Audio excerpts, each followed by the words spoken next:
pada malam hari ini kami akan menyampaikan hasil klarifikasi yang dilakukan oleh bidang pengawasan Kejaksaan Agung terkait adanya dua informasi yang diperoleh dari media sosial.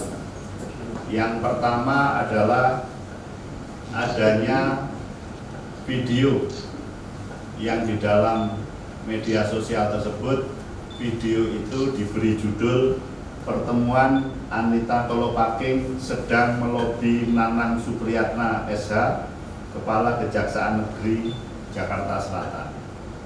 Sedangkan yang kedua terkait beredarnya foto yang diduga seorang jaksa perempuan bersama-sama dengan seseorang yang bernama Anita Kolopaking yang diduga pengacara dari terpidana Joko Sugiarto Tjandra dan seorang laki-laki yang belum diketahui identitasnya. Kemudian beredar pula foto seorang jaksa perempuan bersama-sama dengan Anita Kolopaking yang diduga pengacara terpidana Joko Sugiarto Tjandra dan satu orang laki-laki di dalam foto itu yang diduga adalah Joko Sugiarto Tjandra.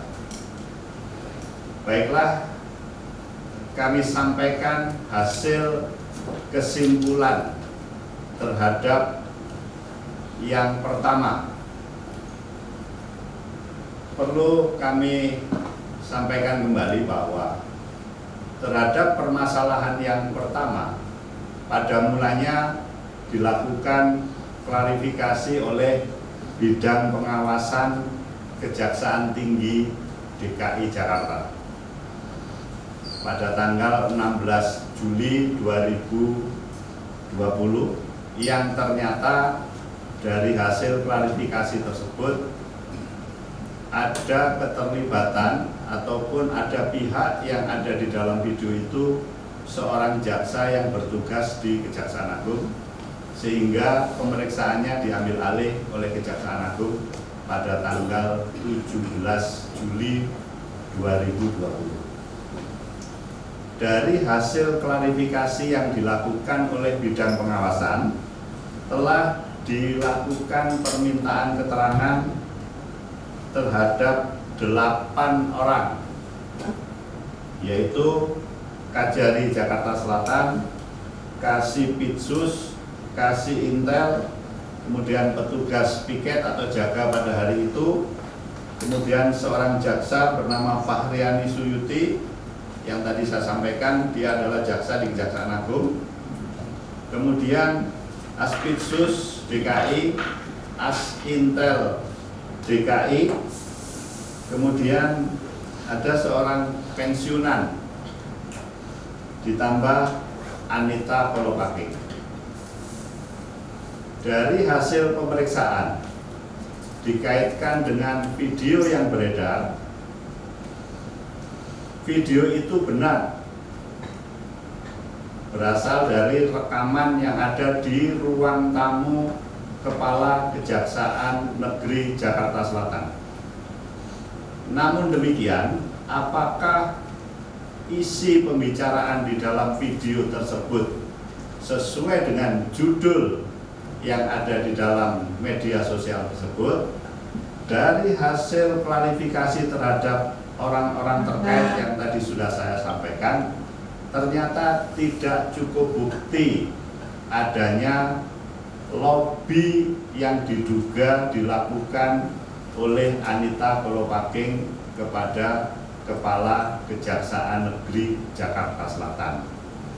Di dalam pertemuan tersebut, Kajari Jakarta Selatan menerima tamu seniornya yang dia tidak tahu bahwa seniornya ini membawa kawannya ini yang bernama Anita Kolopaking. Dan teman-teman juga sudah tahu kemarin Ibu Anita Kolopaking sendiri menyampaikan di hadapan teman-teman semua bahwa selaku lawyer adalah hal yang biasa menurut dia bertemu dengan seorang kepala Kejaksaan Negeri Jakarta Selatan, dan tidak ada yang namanya lobby untuk katakanlah membuat skenario tentang PK-nya terpidana Joko Sugiarto Tjandra. Oleh karena tidak ditemukan adanya bukti permulaan adanya pelanggaran disiplin maupun kode etik perilaku jaksa, maka terhadap katakanlah informasi dari media sosial tersebut dinyatakan tidak terbukti dan dihentikan. Ini yang pertama.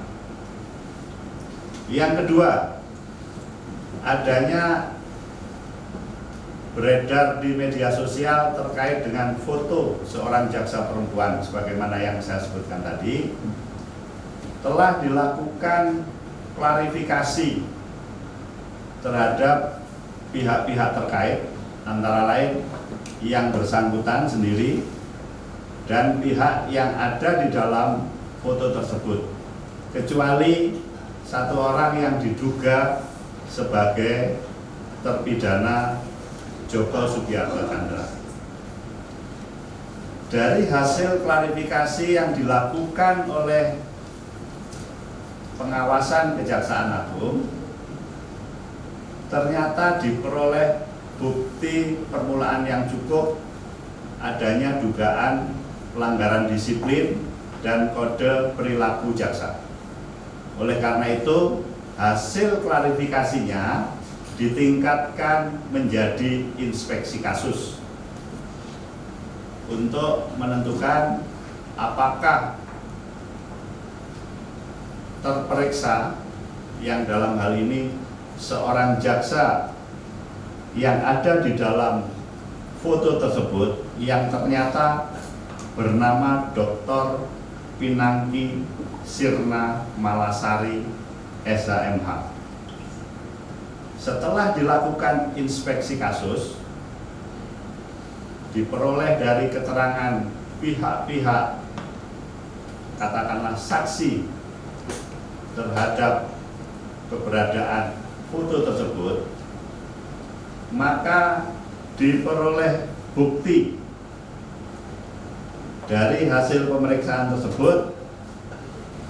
Terlapor atas nama Dr. Pinangki Sirna Malasari SHMH, jabatan Kepala Sub Bagian Pemantauan dan Evaluasi 2 pada Biro Perencanaan Jaksa Agung Muda Pembinaan, terbukti melakukan pelanggaran disiplin pegawai negeri sipil, yaitu telah melakukan perjalanan ke luar negeri tanpa mendapatkan izin tertulis dari pimpinan sebanyak 9 kali dalam tahun 2019, sebagaimana yang disyaratkan dalam ketentuan Surat Edaran Jaksa Agung nomor 018-JA-11-1982 tanggal 11 November 1982 tentang kesederhanaan hidup, dan Surat Edaran Jaksa Agung Muda Pembinaan nomor B1181-B-BS-07-1987 tanggal 6 Juli 1987 perihal petunjuk pelaksanaan untuk mendapatkan izin bepergian ke luar negeri, dan Surat Jaksa Agung Muda Intelijen nomor B02-1-01-1987 tanggal 8 Januari 1987 mengenai daftar isian clearance, bahwa perbuatan tersebut merupakan pelanggaran terhadap ketentuan pasal 3 angka 17 Peraturan Pemerintah nomor 53 tahun 2010, yaitu pegawai negeri sipil wajib menaati peraturan kedinasan yang ditetapkan oleh pejabat yang berwenang, dan pelanggaran terhadap ketentuan pasal 3 huruf A dan pasal 4 huruf A Peraturan Jaksa Agung Republik Indonesia nomor Per 067 garing A garing JA garing 07 garing 2007 tentang kode perilaku jaksa, yaitu dalam melaksanakan tugas profesi wajib, saya ulangi, jaksa wajib menaati kaidah hukum, peraturan perundang-undangan dan peraturan kedinasan yang berlaku, serta dalam melaksanakan tugas profesi jaksa dilarang menggunakan jabatan dan atau kekuasaannya untuk kepentingan pribadi dan atau pihak lain. Bahwa untuk menegakkan disiplin perlu menjatuhkan hukuman disiplin yang setimpal dengan pelanggaran disiplin yang dilakukannya. Oleh karena itu, Wakil Jaksa Agung telah memutuskan sesuai dengan keputusan Wakil Jaksa Agung nomor Ket garis datar 4 garis datar 041 garis miring B garis miring WJA garis miring 07 garis miring 2020 tanggal 29 Juli 2020 tentang penjatuhan hukuman disiplin tingkat berat berupa pembebasan dari jabatan struktural, artinya dinonjokkan kepada terlapor yang sudah saya sebutkan tadi, sebagaimana diatur di dalam PP 53 tahun 2010 tentang disiplin pegawai negeri sipil pasal 7 ayat 4 huruf C. Jadi dengan demikian hasil pemeriksaan pengawasan terkait inspeksi kasus terhadap permasalahan ini telah selesai dan pimpinan menjatuhkan disiplin tingkat berat sebagaimana yang saya sampaikan tadi, yaitu pembebasan dari jabatan struktural. Saya kira demikian penjelasan dari kami. Barangkali ada pertanyaan dari kawan-kawan. Pak, ya silakan. Pak belum dicopot dari status sebagai jaksa. Nah, kalau yang serahkan dari Jakarta Selatan karena tidak terbukti, terus habilitir nama Kajari Jakarta. Ya, supaya dibedakan, ini di kami namanya klarifikasi.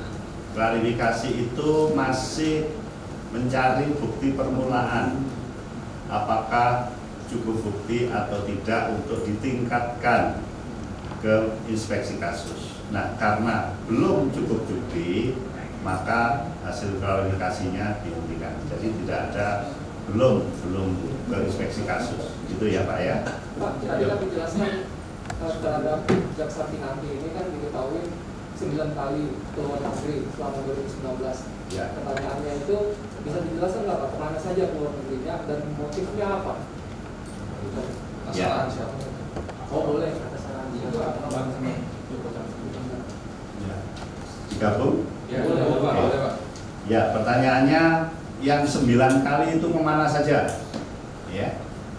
Antara lain ke Singapura dan ke Malaysia. Apakah tadi dengan ya, dia berangkat sendiri. Sementara ini bukti yang kita dapat adalah berangkat sendiri. Bagi seorang jaksa yang bepergian ke luar negeri tanpa izin, itu melanggar disiplin. Apa diketahui Pak motifnya itu apa?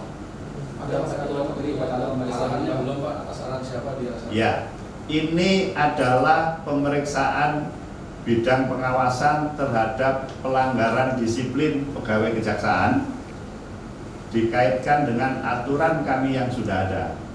Mengenai motif, kami tidak bisa sampaikan. Apakah dia berobat ataukah jalan-jalan, tetapi bagi pemeriksa mendapatkan bukti yang bersangkutan tanpa izin, itu sudah merupakan pelanggaran disiplin. Oke? Itu terkait sama Joko Chandra dan sebab berarti Pak. Dia keluar negeri itu untuk keperluan berhubungan dengan Joko Chandra. Atau ketemu dengan istri? Ya. Ketemu siapa? Ya, tentu ketemu banyak orang. Ya. Ya kan, naik pesawat, ketemu banyak orang.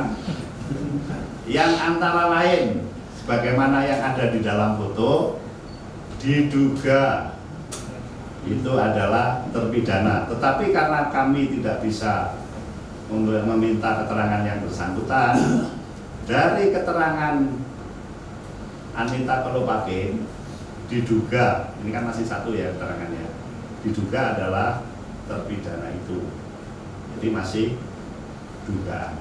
Itu siapa Pak? Joko Chandra? Kan kita belum tahu, belum diperiksa, gitu. Pidana itu Diduga terpidana karena kita belum pernah melakukan pemeriksaan kepada yang bersangkutan.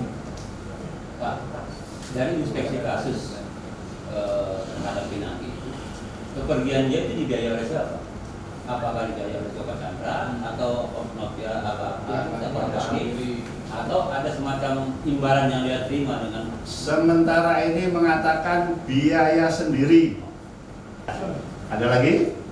Pak, kalau misalnya kayak gini berarti ini Pak, nggak istilahnya dipecat itu Pak. Nah, tadi sudah saya sampaikan bahwa video yang beredar di medsos yang tadi saya katakan benar berada di ruangan Kepala Kejaksaan Negeri Jakarta Selatan, tetapi isinya tidak sesuai dengan judul tulisan. Ya, di dalam judul tulisan itu kan Anita Kolopaking melobi Nanang Supriyatna, Kepala Kejaksaan Negeri Jakarta Selatan.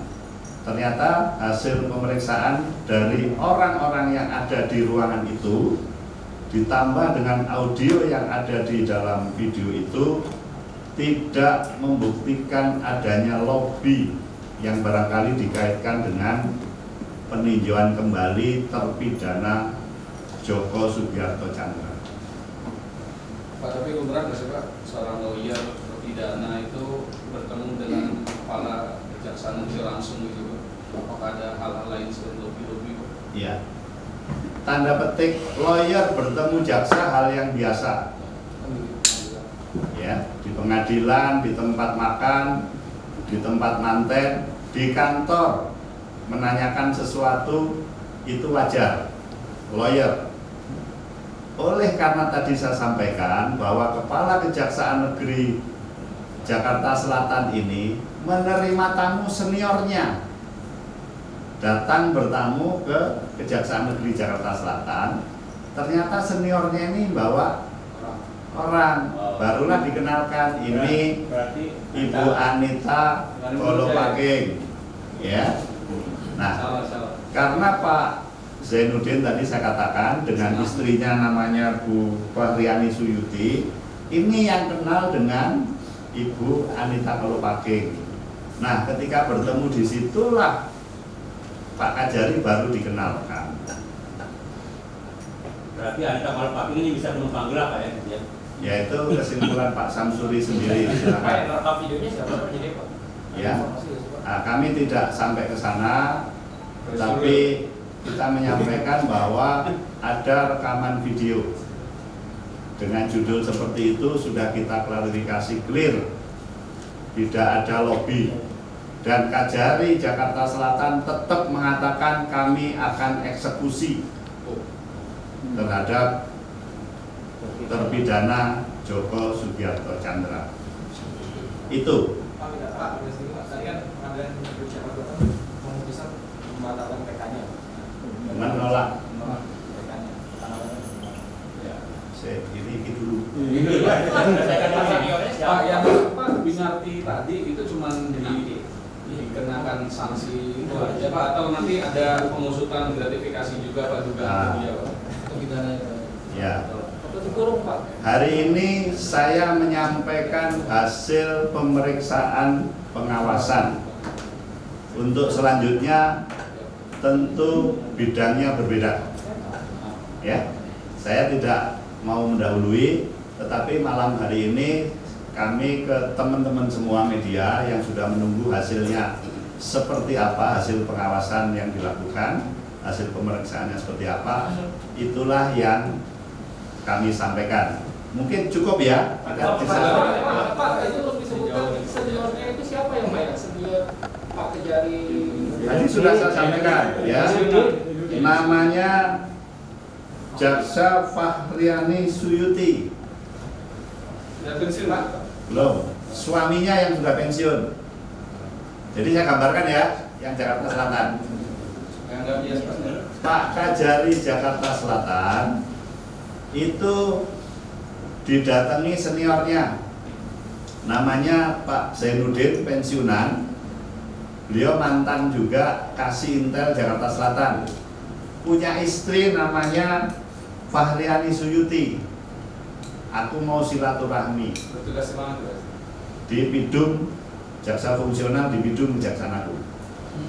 Ya, aku mau silaturahmi, namanya Kajari, seniornya. Oke, silakan datang Pak. Begitu masuk, loh ini siapa satunya? Barulah diperkenalkan, Anita Golopaking. Nah, dalam pembicaraan apa yang terjadi itu tadi, bicara COVID, bicara kawan kita jaksa yang meninggal, yang namanya Pandi Bulan. Tidak ada pembicaraan sebagaimana yang ada di dalam judul di media sosial itu. Dari keterangan klarifikasi tadi, karena tidak ada cukup bukti dan Pak Kajari Jakarta Selatan tetap akan melakukan eksekusi terhadap terpidana, dan nyatanya tanggal 29 nggak hadir, 6 nggak hadir, sampai dengan 27. Jadi itulah sehingga tidak ditemukan bukti permulaan adanya pelanggaran disiplin yang dilakukan oleh Kajari Jakarta Selatan. Pak, saat itu kan jadi tahu Pak tarikannya bayar dari Pak Joko. Loh, kan tadi sudah tak jelaskan dong, sampai berbusa-busa.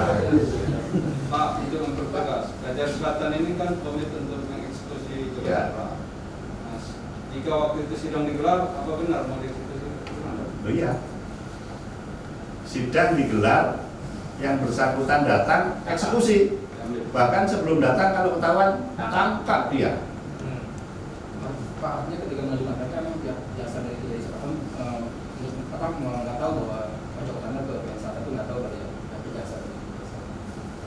Kejaksaan Negeri Jakarta Selatan mengetahui adanya permohonan PK setelah diberitahu oleh Pengadilan Negeri Jakarta Selatan pada tanggal 15 Juli 2020 untuk menghadiri sidang PK pada tanggal 29 Juni ya, tadi 15 Juni untuk sidang PK tanggal 29 Juni. Ya, jadi baru tahu kalau ada sidang PK setelah diberitahu yang namanya relas istilahnya dari pengadilan menghadiri sidang PK tanggal 29. Oke? Pak, untuk yang bilang itu berarti ntar kedepannya pemeriksaannya bakal gimana? Masuk ke inspeksi atau gimana? Tadi kan udah selesai tuh, udah dikapot ya Pak. Nah, berarti pemeriksaan kedepannya bakal gimana? Pemeriksaan pengawasan selesai. Dia mempunyai hak apakah menerima ataukah keberatan terhadap penjatuhan hukuman disiplin. Ini ranahnya pemeriksaan yang ada di kami. Jika menerima, maka dia harus melaksanakan, nanti ada upacara pencopotan jabatan. Jika dia tidak menerima, dia akan mengajukan namanya keberatan. Nah, ini masih proses dari sisi pengawasan. Sedangkan saya tahu arah pertanyaannya, ranahnya berbeda. Nah, setelah inilah nanti kita ikuti perkembangannya. Kalau ditemukan itu, Ya. Pak, masalah Pak. Nah, itu dia. Kalau pindah itu berarti Ini ya. ini mau jawab aja Pak ya? Aduh, kayaknya saya udah berbusa-busa ini. Iya Pak. Jadi saya cukupin sekian untuk keterangan formal terhadap hasil pemeriksaan pengawasan, kebetulan juga sudah ada. Tetapi kalau teman-teman mau diskusi, silakan. Saya kira demikian ya. Terima kasih. Assalamualaikum warahmatullahi wabarakatuh.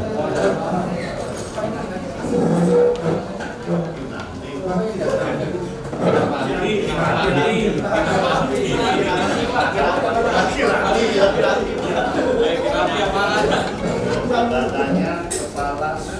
kemudian pemantauan dan evaluasi 2 ada dulu perencanaan jaksa agung dan